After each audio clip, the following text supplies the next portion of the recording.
In the near future, the mining spaceship Borealis drifted silently through the vast emptiness of space. Its crew slept in cryopods, dreaming of home, unaware they were still 4 years from their destination. But out of nowhere, an asteroid slammed into the ship, ripping through its body. Alarms blared, and in one of the pods, Andy snapped awake to the sight of a video message from his family back on Earth. The ship's AI calmly announced a hull breach and activated the survival system. Mechanical arms surrounded Andy, assembling a sleek suit around him. Oxygen hissed into the helmet as the AI warned him about limited supplies. Then, without warning, the ship ejected all the cryopods into the cold void of space. As explosions tore through the Borealis, most pods rocketed away unharmed, but a few weren't so lucky. Flames engulfed them, and they burst apart like fireworks. Andy's pod deployed its wings for atmospheric entry, but the violent gravitational pull of the nearest planet proved too much. The wings snapped like twigs, and the pod plummeted. It smashed into rocky terrain, skidding across the rocky ground before slamming into a mound of dirt. Andy drifted in and out of consciousness, haunted by flashes of his family. The AI, detecting irregular vitals, tried to shock him awake with a defibrillator, but Andy weakly overrode the system. Disengage! Disengage! Defibrillator deactivated. The AI informed him that the ground beneath the pod was unstable. He had to leave immediately. Andy tried the door, but it wouldn't budge. Panic rose as he discovered his survival kit didn't include a flare gun. His low rank meant fewer supplies. Desperate, he grabbed a fire extinguisher and smashed the glass. The pod suddenly tilted, throwing him back inside. The broken glass tore a gash in his suit, and oxygen began leaking out. Thinking fast, Andy used a repair spray to seal the tear. Just as he caught his breath, the engine behind his seat short-circuited, igniting a small fire. Smoke filled the pod. Andy grabbed his son's toy, shoved dirt over the flames, and scrambled out. The chaos wasn't over. He watched in horror as the Borealis, now a blazing wreck, hurtled through the sky and crashed into the planet. The massive explosion unleashed a shockwave that knocked Andy off his feet. When he stood, the AI informed him they weren't even halfway to their destination. Worse, this planet wasn't on any map. In the distance, Andy spotted a faint light and started walking toward it, calling out on his radio. This is Andy Ramirez. Island number 0725E. Is anyone out there? There was no reply. After a long trek, he stumbled upon the burning remains of half the Borealis and a nearby cryopod. Hope flared as he opened the pod, searching for supplies. But then a crew member's body tumbled out, lifeless. Andy backed away, shaken, and spotted an oxygen tank. Relief turned to frustration when he found it shattered. Without noticing the claw-like slashes on the pod's surface, Andy pushed forward. Minutes later, Andy stumbled upon a group of SOS lights flickering in the middle of a fierce windstorm. This setup was made by Dwayne, another survivor, who had salvaged some equipment. Dwayne was already thinking about using the bodies of fallen crew members as food if it came to that. We should probably pack them up for rations. Hamlet cable. Rations? Before the crash, Dwayne had checked the navigation log and uncovered what had happened. The company had cut through an asteroid belt to save fuel, which was why they had ended up in this unknown planet. Now, Dwayne was desperately working to send an SOS message to Earth, knowing it would take 8 months to arrive and nearly 2 years for help to reach them, if they were lucky. Andy felt despair, but Dwayne reminded him they might find supplies or answers in the other half of the Borealis. As Andy stepped back, he accidentally unplugged the machine. While he turned to fix it, a shadow moved behind him. Suddenly, a monstrous creature lunged, snatching Dwayne and disappearing into the storm. When Andy turned back, he was alone. Shaken, Andy sent a message to Earth. He grabbed Dwayne's gun and started walking. The AI warned that his oxygen was running low, forcing him to move quickly. Andy asked the AI to plot a path to the largest piece of the Borealis, and as he walked, he kept scanning the radio for survivors. Eventually, he reached a cliff. The AI systems faltered, adding to his frustration. The update process may cause me to short-circuit. Please return me to the McCluskey Hawthorne Corporation. Thinking of his family, Andy screamed into the emptiness, but the sound of static broke through his despair. Anyone read me? Body copy this. Hello? Hello, I hear. What? I can't... Can you repeat? Another survivor, Naomi, was on the radio. Her voice crackled, but she managed to explain that she was trapped in her pod and had checked the crew's trackers. To Andy's dismay, only 3 survivors remained: Naomi, Dwayne, and himself. Naomi shared her location, but the AI warned Andy that her area was unstable and his oxygen might not last. Andy hesitated, but Naomi promised she had enough oxygen for both of them. Listen, I know you don't know me, but you have got to trust me. I have enough oxygen for the both of us, and that'll buy us time to figure out what to do next. Let's make a deal. Encouraged, Andy started walking toward her location. For hours, he trudged through the harsh terrain, talking to Naomi to keep his mind sharp. When he heard a strange noise, Andy asked the AI to scan the area, but the function wasn't working. Naomi revealed that the AI model Andy was using had been discontinued long ago, another cost-cutting decision by the company. Moments later, rocks tumbled near his feet. He grew uneasy as faint growls echoed around him. Following a trail of strange holes in the ground, Andy came upon a larger hole draped in thick cobwebs. Realizing the smaller holes were paw prints, panic surged through him. He moved faster, but the webbing grew thicker and the growls turned louder. Snow began to fall, and Andy's heart raced as something large darted past him. Fearing for his life, Andy turned off his helmet lights and hid. Naomi's voice came through the radio, alarmed. Her scanner showed crew trackers moving toward him, yet none of them responded. Confused, Andy asked the AI to connect to the trackers. Suddenly, the signals surrounded him, and Naomi's voice trembled as she said they were right in front of him. But Andy couldn't see anything. He shot a flare into the air, lighting up the surroundings. The glow revealed a giant spider. The creature's stomach contained the crew's trackers. Panic surged, and he screamed, turning to run. The spider lunged at him, its legs crashing down with terrifying force. Andy stumbled into a crack in the ground, narrowly avoiding being crushed. He looked up to see the spider's legs stretching toward him, trying to grab him. Fear took over, and he kept running through the narrow path, but the spider followed him from above, slashing at him through gaps in the ground. Andy dodged every swipe, but the constant attacks distracted him. He didn't notice the cliff edge until it was too late. He slipped and tumbled down, the rough ground scraping his suit. The fall was painful, but luckily, the snow at the bottom softened his landing. As he lay there catching his breath, he glanced up. The spider loomed above, roaring its frustration, but it didn't follow him down. Andy's relief didn't last long. Naomi's voice crackled through the radio, reminding him his oxygen levels were dropping. Andy checked his suit and found another tear from the fall. He quickly grabbed his repair spray and sealed the damage, but it used up the last of his supply. Before he could think of what to do next, Dwayne's desperate voice came through the radio. Andy! I'm alive!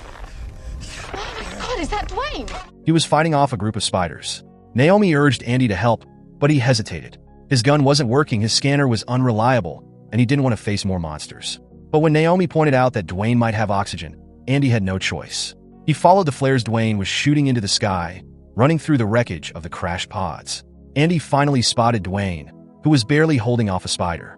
Dwayne shouted that he knew the creature's weakness. Andy hid behind a nearby pod, his heart sinking as he heard Dwayne's final cries over the radio.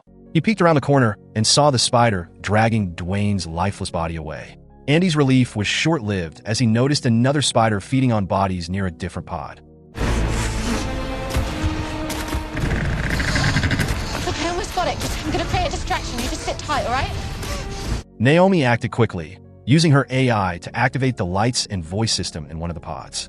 The spider turned toward the distraction, giving Andy a chance to run and hide inside another pod. But then Naomi accidentally activated the lights in Andy's pod, startling him as he came face to face with a body slumped inside. Thankfully, Naomi managed to activate more pods, drawing both spiders toward the lights. With the creatures distracted, Andy dashed out of the pod and ran as fast as he could. But the spiders weren't fooled for long. Realizing they'd been tricked, they turned and began chasing him. Andy reached a foggy area just as the spiders closed in. The dense mist seemed to confuse them, and they froze, unsure of where to go. After a tense moment, the spiders retreated, disappearing into the fog. Andy sighed in relief, but his heart ached for Dwayne. As he caught his breath, he told Naomi to find a safe place. Andy continued through the dark terrain and stumbled upon a mesmerizing sight. A swarm of glowing fireflies lighting up the area like tiny lanterns. For a moment, he felt a flicker of hope, but that feeling quickly vanished when one firefly landed on his helmet and its light turned red. It lunged at him, too small to cause harm alone, but the others followed, glowing red and swarming him. Andy bolted, running as fast as he could, and the fireflies stopped chasing him. But before he could catch his breath, a low growl sent chills down his spine.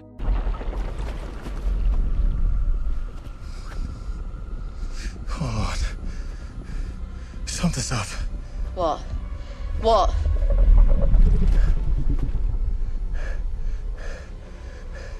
Something's definitely here. I mean, I didn't see anything, but maybe they're back. The fireflies had scattered, clearly frightened by something far worse. Without warning, the ground beneath Andy split open, and a massive, monstrous mouth emerged, snapping shut around him. The creature covered Andy in a sticky, disgusting substance, freezing him in place as it swallowed him bit by bit. Trapped and terrified, Andy remembered the AI in his suit. Desperate, he claimed he was having a heart attack, activating the suit's defibrillator. The powerful shock jolted through his body and stunned the creature, forcing it to spit him out.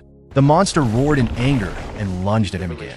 Andy scrambled away, diving into what looked like a hollow tree trunk. But the ground there gave way, and he tumbled into a hidden tunnel, a firefly nest. The tiny creatures immediately turned red and attacked him again, poking and stinging him as he fought to escape the tunnel. He finally stumbled out, gasping for air. The AI informed Andy that his oxygen levels were critical.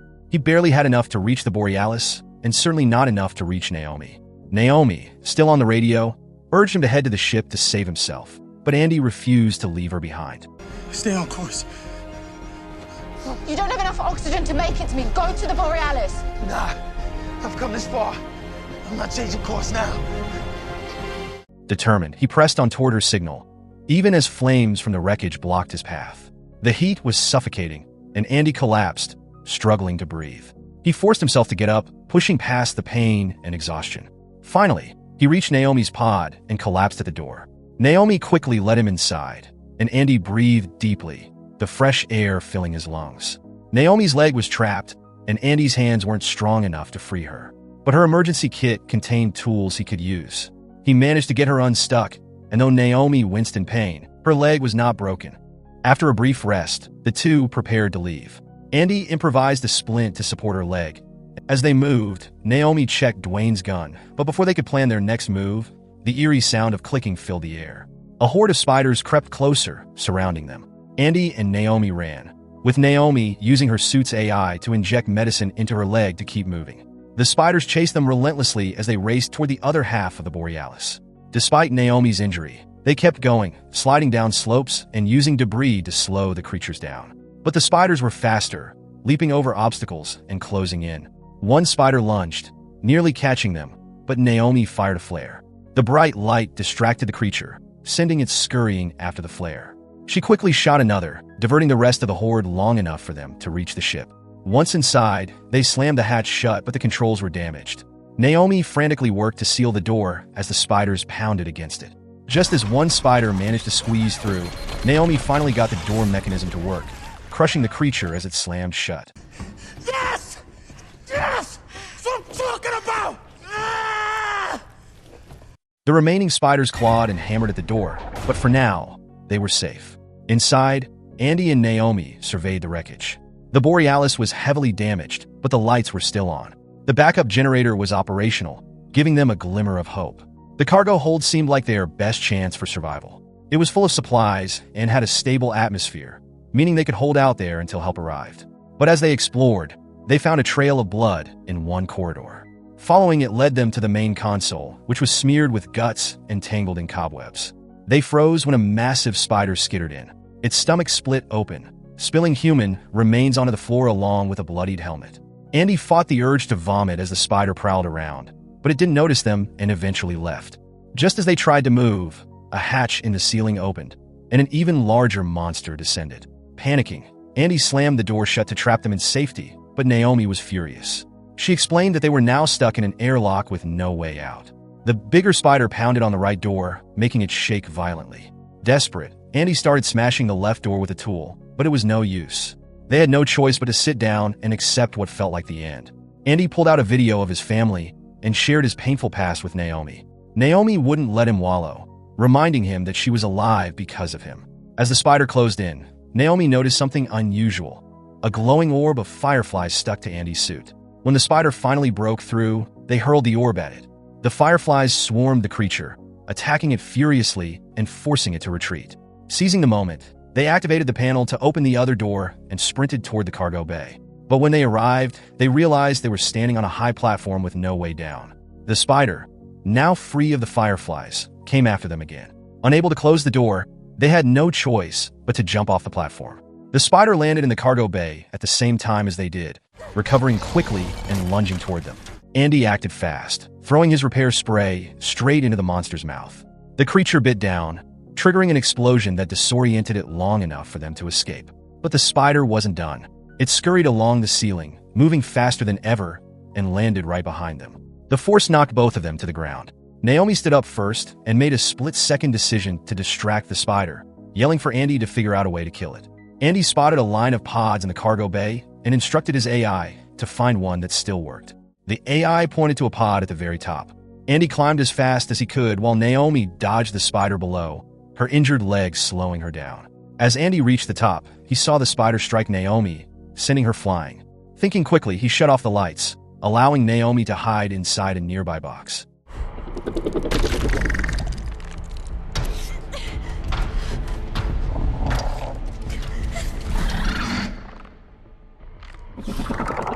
Inside, she found emergency lights and draped them around herself to lure the spider away from Andy. Meanwhile, Andy climbed into the pod and connected his AI to its controls. But the AI warned him that the power was off and the pod couldn't eject automatically. He'd have to do it manually.